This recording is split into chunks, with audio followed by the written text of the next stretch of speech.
Welcome back to Farm Factor and the Kansas Soybean Update.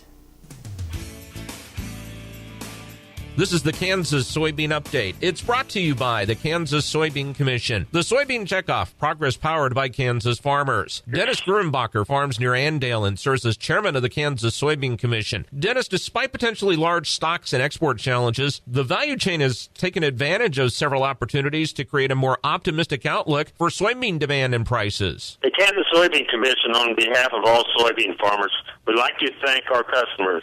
Whether you bought soybeans, soybean meal, biodiesel, or soy oil, or you consume pork, chicken, beef, fish, turkey, or milk, soy or dairy in the past several years, you have been great partners in challenging us to grow more soybeans. We also would like to thank our processors who have increased their processing of soybeans into meal and oil, and all our export buyers and marketers who have delivered our products to countries all over the world so we could increase the protein diets of many starving people in this world. Farmers maintain a positive attitude for the long run, thanks to the expanding soybean uses. So what are some of those uses? First, high oleic soybean oil promises to help reclaim a share of the demand lost to trans fats concerns. We are thankful that contracts already are available in north central and northwestern Kansas and look forward to high oleic soybeans spreading to the rest of the state in the next several years.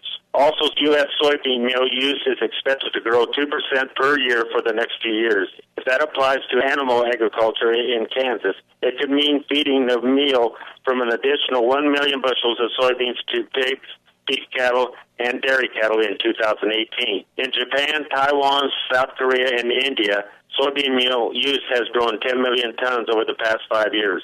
That's more than 425 million bushels. Our global development partners at the World Initiative for Soy and Human Health, U.S. Soybean Export Council, Kansas State University's IGP Institute continue to enhance U.S. soybeans market preference, consumption, and utilization. As for the soybean oil market, biodiesel use about 1/4 of U.S. production. If Renewable Fuels Legislation favors expansion, biodiesel use of soybean oil could increase significantly up to another 3 billion pounds, or about 280 million bushels. Finally, new uses in consumer and industrial products are growing rapidly and providing price support for farmers. The checkoff and the entire value chain have worked for more than 20 years to build demand. Therefore, while soybean production has increased more than 70% over that period, the inflation-adjusted price has held its own. That is Dennis Gruenbacher, who farms near Andale. He serves as chairman of the Kansas Soybean Commission, and he's our guest on the Kansas Soybean Update. It's brought to you by the Kansas Soybean Commission, the Soybean Checkoff Progress powered by Kansas farmers.